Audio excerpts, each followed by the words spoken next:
Pada part ke-90 diambil dari light novel bab 226 sampai dengan 227, Dermawan Murakan. Lega rasanya hanya ada dua penjaga. Mereka dapat dengan mudah ditundukkan dengan cara yang sama. Shing. Pada saat Satria Suci pertama berhasil menghunus pedangnya, tinju Kui Kantel sudah berada di wajahnya. Mendering. Dia menghancurkan helmnya, memercikkan darah. Ksatria itu segera jatuh pingsan, dan tubuhnya bergetar begitu dia menyentuh tanah. Kusan sama-sama tenang saat dia menembus sendi baju besi musuhnya dan melumpuhkannya. 1 menit dan sudah 4 ksatria suci kalah. Kamu bisa memberi kesan yang salah pada orang, Kui Kantel. Jin menjawab sambil menyembunyikan tubuh ksatria yang tidak sadarkan diri di selokan. Mereka tampak mati, tetapi sebenarnya mereka hidup. Untungnya, tidak ada seorang pun di belakang gerbang samping karena warga sipil telah membatasi jalan keluar dari kota dan terkurung di zona pusatnya. Ketiganya dengan cepat maju tanpa komentar lebih lanjut karena mereka harus keluar ke jalan secepat mungkin untuk mengkonfirmasi berita tentang Murakan. Begitu mereka masuk melalui gerbang samping, mereka melihat beberapa ksatria suci berpatroli di area tersebut. Laporan jauh akurat. Negara feodal Shoal tidak mengirim pasukan apapun. Ksatria hanya terdiri dari tokoh-tokoh ekstremis dan otoriter seperti Creed Guardians. Kelompok Jin menyelinap ke zona pusat tanpa menarik perhatian para ksatria, berkat keahlian mereka yang unggul dan jalanan yang bising dan kacau. Suara bangunan yang terbakar dan runtuh bergema akibat kobaran api yang ditinggalkan Kadun. Ada ratapan dan ratapan di mana-mana. Di setiap jalan, orang-orang berlutut dan menangisi keluarga dan orang-orang terkasih yang telah hilang dalam pertempuran. Jalanan penuh dengan mayat yang belum ditemukan.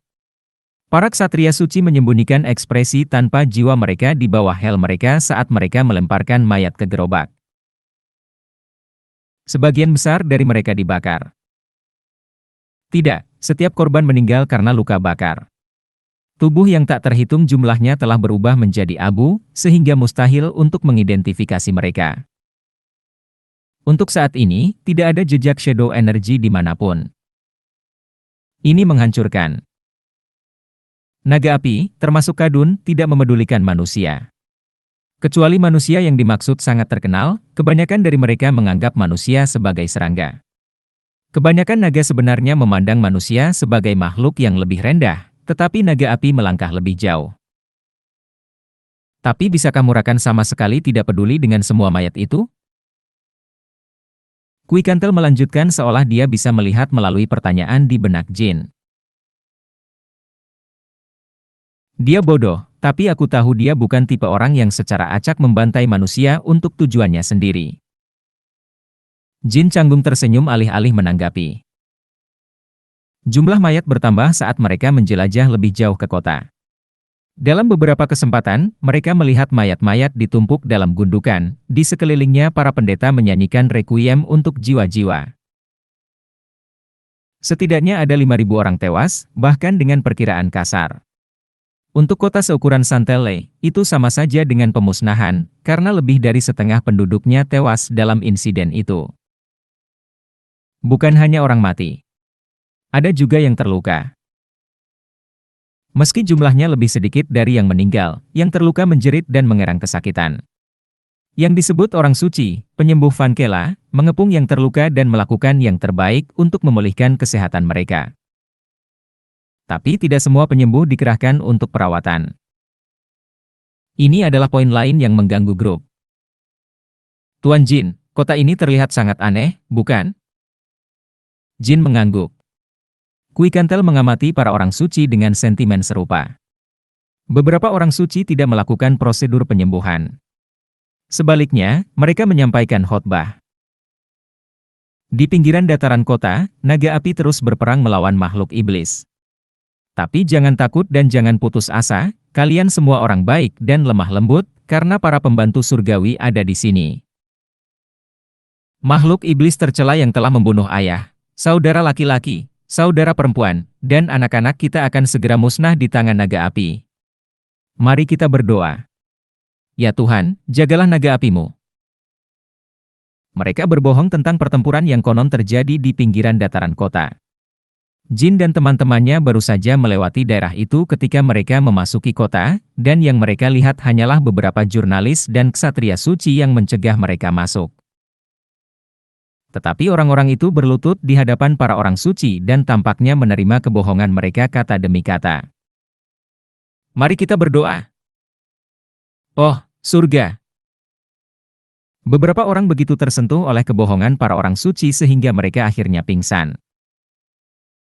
Di satu sisi, mereka menyembuhkan orang-orang. Di sisi lain, mereka mengagitasi orang-orang yang tidak terlalu terluka. Dan semua ini dengan kota terkunci. Niat Van Kelan sangat jelas. Orang biasa jatuh cinta pada hasutan mereka, tapi itu bukan karena sifat sederhana mereka. Mereka sudah berada di ambang kehancuran mental karena keterkejutan dan kesedihan karena kehilangan keluarga mereka ketika para orang suci mulai mencuci otak mereka dengan teknik persuasif mereka. Meskipun para orang suci mengklaim bahwa kekuatan mereka berasal dari kesucian, sebagian besar perapal mantra, termasuk jin, mengetahui bahwa itu adalah jenis mantra mata magis. Teknik persuasi, yang sangat mirip dengan mantra psikis kuno, sering digunakan untuk berkhotbah dan bertobat dalam bencana semacam itu.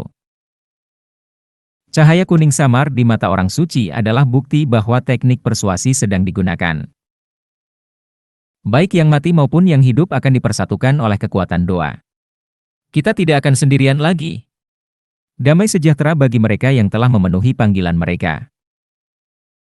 Meskipun teknik persuasi tidak memengaruhi siapapun dengan kekuatan mental yang kuat, mereka dapat dengan mudah meyakinkan orang yang berada dalam keadaan syok.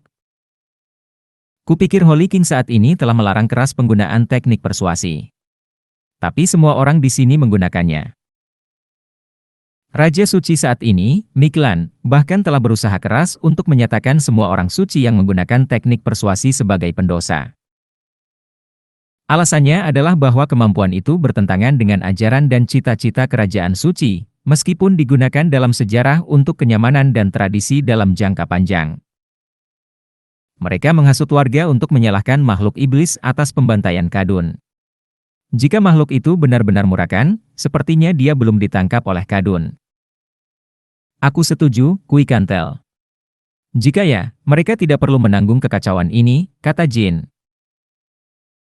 Makhluk iblis yang dianggap sebagai Murakan telah melarikan diri, dan karena Kadun yang tergesa-gesa mengejarnya, naga api tidak sempat mengumpulkan api yang dia semburkan ke seluruh kota.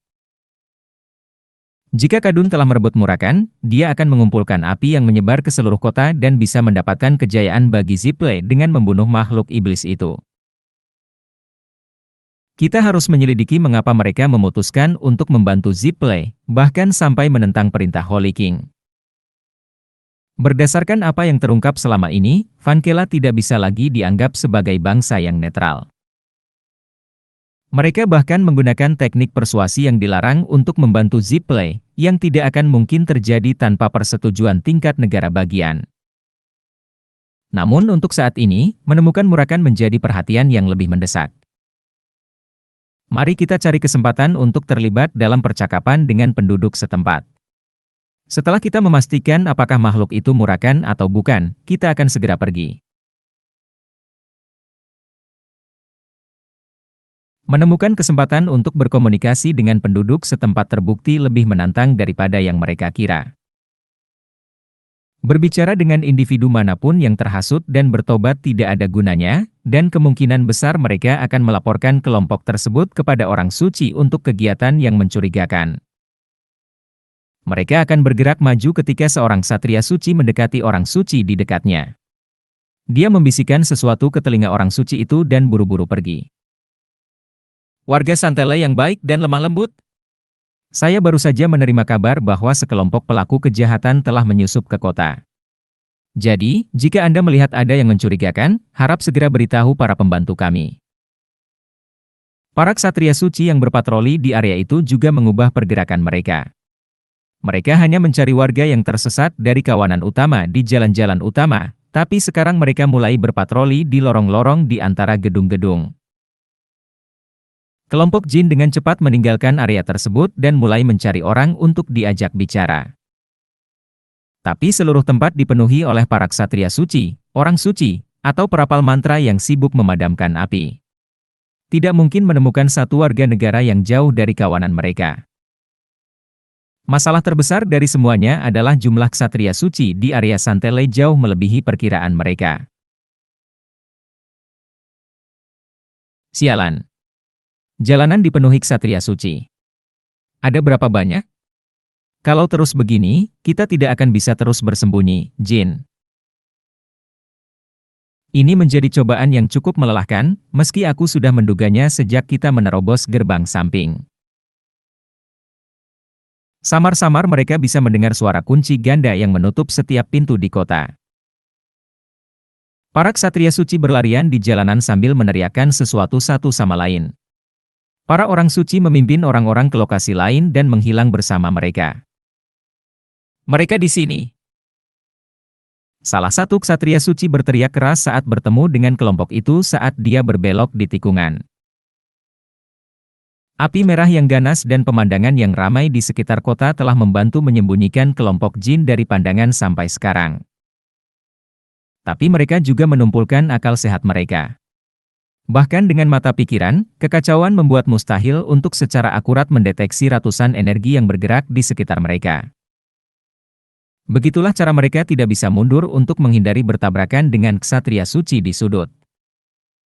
Ada sekitar 5 ksatria suci lagi di belakang yang pertama berteriak. Society of Great Guardians adalah pemburu bidat. Mereka dengan terampil membunyikan klakson dan menembakkan suar untuk mengingatkan orang lain tentang penemuan mereka. Jatuhkan senjatamu dan berlutut. Jika ada lebih dari 5 atau jika mereka memiliki ksatria kelas kapten bersama mereka, kelompok itu akan lebih berhati-hati dalam pertarungan. Tapi tidak ada yang bisa dilakukan Knights of the Great Guardians kelas 2 untuk melawan kelompok itu. Kuikantel dan Kusan berencana untuk menjatuhkan masing-masing 2 ksatria, tetapi Jin menghunus Sigmund. Petir legenda menyerang 5 ksatria suci sebelum mereka bisa terbentuk. Karena, bagaimanapun, lokasi mereka terekspos karena suar, lebih bijaksana menggunakan petir untuk membersihkan tempat kejadian dengan cepat dan melanjutkan. Jin melepaskan 10 petir dalam 5 detik berikutnya untuk menaklukkan 4 ksatria. Tentu saja, Jin ingin menjatuhkan kelimanya. Namun, salah satu dari mereka membuat gerakan menghindar yang tenang meski melihat teknik legenda untuk pertama kalinya. Ksatria ini mungkin adalah pendekar pedang yang cukup terampil, bahkan menurut standar Jin. Tapi untuk beberapa alasan, ksatria suci tidak menghunus pedangnya.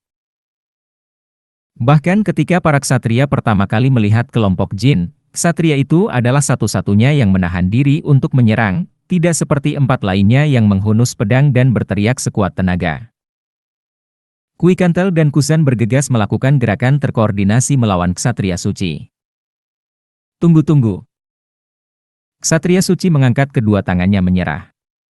Itu adalah sesuatu yang luar biasa bagi Knight of the Great Guardians, satu-satunya kelompok ekstremis di Vankela. Tentang apa ini? Namaku Lani Salome, ksatria kelas 2 dari Society of Great Guardians. Aku tidak percaya kamu bidat. Apa? Kamu bukan bidat, kan? Tolong jawab aku dulu. Itu adalah pertanyaan yang tidak terduga.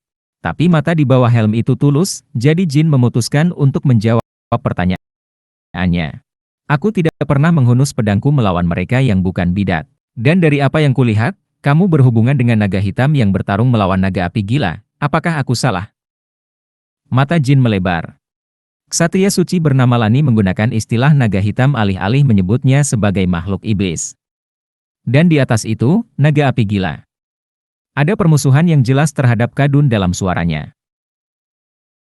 Mereka bisa mendengar kumpulan ksatria suci lainnya berlari dari gang di belakang mereka.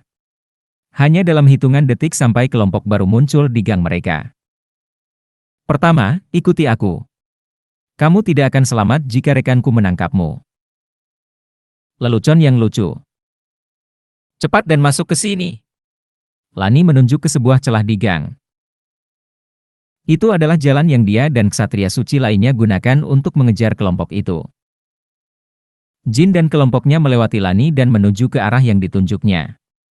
Tumit Kusan baru saja menghilang melalui celah ketika kelompok yang terdiri dari sekitar 20 ksatria suci memasuki gang. Lani Salome? Di mana mereka? Kapten Ksatria Suci memelototi Lani dengan marah saat melihat para ksatria suci yang jatuh di sekitarnya. Lani belum menghunus pedangnya, dan kaptennya jelas tidak senang karenanya. Ksatria suci lainnya juga menghela nafas dan mendecakkan lidah padanya. Mereka tahu bahwa Lani berpegang teguh pada prinsipnya untuk tidak pernah menyerang siapapun yang tidak sesat. Definisi Lani terbatas pada seseorang yang secara jelas dinyatakan sesat dengan keputusan yang dipimpin oleh Raja Suci, Miklan, dan mereka yang secara terbuka menyatakan diri mereka seperti itu dengan menggunakan sihir hitam. Maaf. Aku kehilangan mereka. Aku melihat mereka menuju area 1. Kamu harus cepat dan... Mereka tidak lebih dari tikus dalam perangkap. Mereka akan segera ditangkap. Tapi Lani Salome, aku tahu kamu tetap menyarungkan pedangmu sekali lagi, bahkan ketika rekan-rekanmu ditebang. Bisakah kamu menyebut dirimu ksatria suci dari Society of Great Guardian saat melakukannya? Dia melihat ke bawah tetapi menggertakkan giginya begitu keras sehingga kapten bisa mendengarnya. Jika Anda akan menghukum saya karena itu, dengan senang hati saya akan menerimanya nanti. Untuk saat ini, saya yakin saya harus mengejar para penyusup, Tuan. Kamu mengecewakanku berkali-kali. Apakah kamu benar-benar berpikir kamu dapat mempertahankan tindakanmu selamanya? Para bidat juga ada di depan matamu. Lanjutkan pengejaran. Kapten Skuadron kelima, bagaimana kamu bisa begitu yakin bahwa mereka benar-benar bidat? Untuk saat ini, mereka hanyalah penyusup, teriak Lani dengan lantang. Kapten memandangnya sebentar dan kemudian menggelengkan kepalanya. Peleton ketiga, bawa peleton Lani ke para orang suci dan berkumpul kembali bersama kami di area 1. Adapun kamu, ksatria kelas 2 Lani Salome, kamu dalam masa percobaan mulai saat ini dan seterusnya. Kembali ke barak, serahkan senjata dan baju besimu, dan tunggu. Jika kamu tidak mematuhi perintah ini, keadaan akan memburuk untukmu. Mengerti? Para ksatria suci melewati Lani dan meninggalkan gang. Para ksatria yang bertugas mendukung peleton Lani yang tidak sadarkan diri terus menjelek-jelekannya saat mereka menjalankan tugas mereka. Aku berharap aku juga memiliki ayah yang kuat sepertimu. Kamu tidak mematuhi perintah dan menantang otoritas kapten, namun, yang kamu dapatkan hanyalah masa percobaan. Kamu tahu? Kamu lebih bidat daripada bidat yang sebenarnya. Ketika kita kembali, minta dipindahkan dan pergi. Berhenti menodai reputasi Great Guardians. Semua orang pergi, dan Lani sekali lagi sendirian di gang.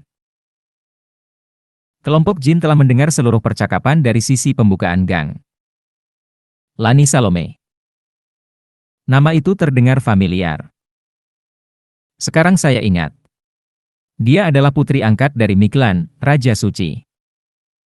Dia telah membaca beberapa cerita tentang dia di buletin kehidupan masa lalunya.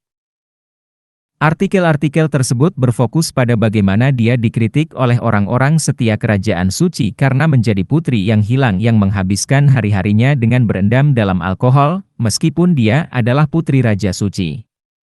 Itu adalah artikel singkat yang disembunyikan di sudut surat kabar, tetapi gelarnya sebagai putri Raja Suci tetap ada dalam ingatannya. Segera, Lani kembali ke grup pada pembukaan setelah melirik gang. Setidaknya kita sudah mengatasi momen itu. Ayo pergi ke area aman dan bicarakan ini. Tunggu. Pertama-tama, Lani Salome, sepertinya kamu ingin membantu kami. Tapi kenapa? Dan bagaimana kamu mengetahui bahwa kami berkerabat dengan naga hitam? Jin menatap mata Lani dan bertanya.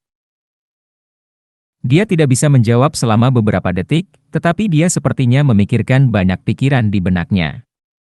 Aku adalah ksatria suci dari Society of Great Guardians. Kamu pernah menyebutkan itu sebelumnya. Tapi sebelum fakta bahwa aku adalah seorang ksatria suci, aku adalah warga negara yang setia dari kerajaan suci Vankela, manusia lain, dan putri yang kuat dari Tuhan kita Ayula dengan belas kasihan yang tak terbatas. Dia memulai pengenalan diri yang tampaknya di luar konteks. Tapi untuk beberapa alasan, itu dipenuhi dengan semangat dan tekad. Jin tidak berani menghentikannya. Karena itu, bukan tugasku untuk menutup mata orang-orang, menyebarkan kebohongan, menggambarkan kejahatan sebagai kebaikan, dan jatuh ke dalam aib dengan berkolusi dengan kekuatan yang ada. Kadun si naga api. Justru kejahatan itulah yang harus kita kejar. Nyatanya, naga hitam bahkan mencoba mencegahnya membakar kota. Lani mengepalkan tangannya erat-erat dan gemetar karena marah. Apakah ini menjelaskan mengapa aku mencoba membantumu? Si bodoh mencoba mencegahnya membakar kota? Ceritakan lebih banyak lagi, Satria Suci. Di mana dia sekarang? Kui Kantel meraih bahu Lani saat dia mengajukan pertanyaan. Pertama, ikuti aku. Kita tidak punya banyak waktu. Mereka mengikuti Lani ke pusat kota. Namun, kawasan itu dipenuhi bangunan setengah rusak yang masih membara akibat kobaran api kadun. Asap beracun membuat pusat kota tidak mungkin dipulihkan. Bahkan orang suci dan perapal mantra menyerah untuk memadamkan api di area ini dan tidak melakukan kontrol apapun karena asap beracun yang kuat. Tunggu sebentar. Aku akan melindungimu dengan penghalang suci. Teman ini dan aku tidak membutuhkannya.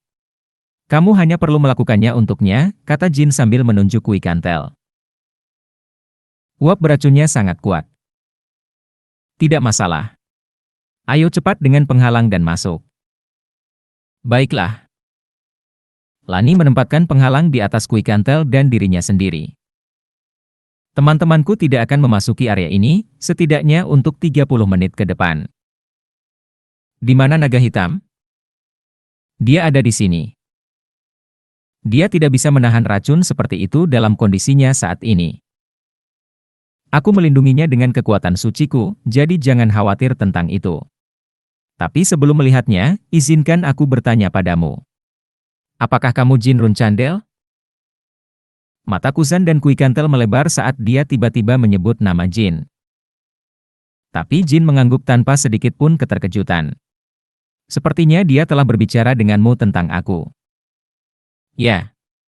Murakan memintaku untuk melindunginya sebentar karena Jin Runcandel akan segera datang untuk menemukannya. Tolong tunjukkan padaku tanda yang membuktikan bahwa kamu adalah Jin Runcandel. Aku harap kamu mengerti. Dari sudut pandangku, kamu selalu bisa menjadi bawahan kadun. Untuk saat ini, dia tidak memiliki apapun yang dapat membuktikan identitasnya. Meskipun Bradamante adalah pedang Runcandel, tak seorang pun di luar klan atau seniman bela diri Hufester akan mengenalinya. Apakah kamu tidak punya apa-apa? Kusan menggeram dengan nada serius setelah mengarahkan belati ke tenggorokannya. Dengar, berhentilah mencoba untuk menguji Tuan. Jika kita adalah bawahan naga api itu, kita tidak perlu bersusah payah untuk menyusup ke kota. Apakah menurutmu aku takut akan ancaman? Jika memang begitu, aku tidak akan membawamu ke sini sejak awal. Sebaiknya ingat bahwa Murakan pasti akan mati jika mereka membunuhku. Turunkan pedangmu, Kusan, kata Jin. Kusan segera menundukkan kepalanya dan mundur selangkah. Mata Lani menunjukkan tekad. Jika Jin tidak dapat membuktikan identitasnya, dia tidak akan mengizinkannya untuk melihat murahan. Aku tidak keberatan untuk membuktikannya. Tapi sebagai gantinya, biarkan aku membuktikan bahwa Murakan adalah naga penjagaku dengan ini. Woos! Jin mengumpulkan energi bayangan di telapak tangannya dan menatap Lani. Ini adalah energi bayangan, kekuatan Solderet.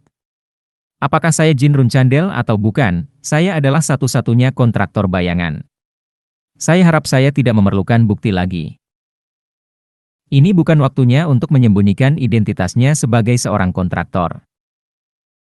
Tidak, ini sudah cukup. Apakah dia aman? Jujur? Sebenarnya, dia cukup terluka. Dan pertama, mari kita lihat dia. Sekarang juga. Tuntut Jin, berjuang untuk menekan kepanikan liar yang dia rasakan di dalam hatinya. Rasanya seperti logam cair mendidih di dalam hatinya. Angin puyuh berbagai emosi hampir membuat semuanya tampak dalam nada kekuningan. Kadun, naga api. Aku bersumpah kau akan menemui akhir yang menyedihkan. Lani merobek papan kayu dari tanah. Abu yang menutupi papan berserakan di mana-mana. Cahaya berwarna kuning terpancar melalui abu. Warnanya sama dengan penghalang yang menutupi tubuh Lani. Itu adalah energi suci. Energi itu membentuk penghalang di atas kucing hitam yang meringkuk. Murakan. Dia adalah perwakilan Solderet dan teman dekatnya, keturunan terakhir dari makhluk pertama dari bayangan, dan satu-satunya naga penjaga jin. Itu dia. Lani telah menyembunyikannya selama ini dalam bentuk kucingnya, di bawah gedung yang dipenuhi asap beracun ini. Itu tidak mungkin tanpa kekuatan sucinya yang luar biasa dan keyakinan yang teguh. Jin dengan hati-hati mengambil murahan di tangannya. Mata Kui Kantel dipenuhi air mata. Kusan juga menghela nafas lega saat melihatnya. Biarkan aku menjelaskan apa yang terjadi. Lani mulai menjelaskan keadaan penyelamatan Murakan. Para ksatria suci dan Lani dikirim ke Santelle atas perintah Paus. Perintah mereka adalah untuk membantu Kadun, naga api, dalam menangkap makhluk iblis dan memurnikan kota Santelle, karena berisiko menjadi kota bidat. Tapi yang disaksikan Lani bukanlah makhluk setan atau bidat. Yang dia lihat hanyalah orang-orang tak bersalah sekarat karena nafas kejam naga api dan naga hitam melakukan segala daya untuk melindungi kota karena suatu alasan. Lani adalah satu-satunya di antara detasemen ksatria suci yang merasa ada yang tidak beres dengan apa yang terjadi di kota. Faktanya, para orang suci menghasut orang-orang, dan para ksatria suci menutup kota untuk memurnikannya. Kadunlah yang membunuh orang-orang itu, tetapi tidak sampai 2 jam pembantaian itu dikaitkan dengan Murakan. Pertarungan antara Kadun dan Murakan hampir berakhir saat Lani tiba. Kadun telah membakar kota hanya untuk mencegah Murakan melarikan diri. Di sisi lain, Murakan terpojok dengan usahanya menyelamatkan rakyat dan kelelahannya sendiri. Namun, Murakan akhirnya berhasil kabur. Atau setidaknya, sepertinya begitu. Murakan menerobos tirai api Kadun dan terbang ke langit. Tapi dia mungkin tidak memiliki kekuatan untuk pergi terlalu jauh. Kadun segera mulai mengejarnya, dan Murakan pasti memainkan peruntungannya. Ketika Kadun meninggalkan tirai apinya dan mulai terbang, Murakan masuk kembali ke kota. Tepat di depan mata mereka. Murakan masuk kembali melalui tirai api dan melayang di udara di atas Santelle. Kemudian dia berubah menjadi bentuk manusia dan jatuh ke tanah. Kadun terlalu sibuk mengejar bayangan dirinya yang ditempatkan Murakan di langit dengan shadow energy untuk memperhatikan kejatuhannya. Tidak diragukan lagi merupakan keajaiban bahwa hanya Lani yang melihatnya jatuh. Dia segera menemukannya, tapi masalahnya adalah ksatria suci lainnya. Hidupnya dalam bahaya tanpa perawatan segera. Tetapi saya tidak dapat mengirimnya ke para orang suci seolah-olah dia adalah salah satu dari banyak pengungsi kota. Transformasinya tidak stabil, dan dia memiliki sisik hitam di berbagai bagian tubuhnya. Lani mati-matian melepaskan sihir suci untuk menyelamatkan naga hitam, tapi itu tidak cukup. Dengan kesadarannya yang semakin kabur, Murakan menyadari bahwa manusia berusaha untuk merawatnya karena suatu alasan dan berhasil meninggalkan pesan, bahwa Jin Runcandel akan datang untuk menemukannya. Setelah mengatakan itu, dia berubah menjadi bentuk ini dan pingsan. Lalu aku menggunakan kekuatan suciku untuk menyembunyikan Murakan di sini. Jin, dia tidak berubah. Dia diubah secara paksa menjadi keadaan ini. Aku akan memberitahumu detailnya nanti. Pertama, ayo keluar dari sini, kata Kui Kantel. Akan kutunjukkan jalan keluar terbaik.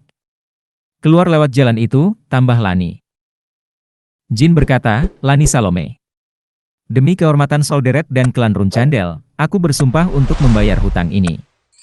Aku akan mengunjungimu di kerajaan suci segera setelah masa percobaanku berakhir.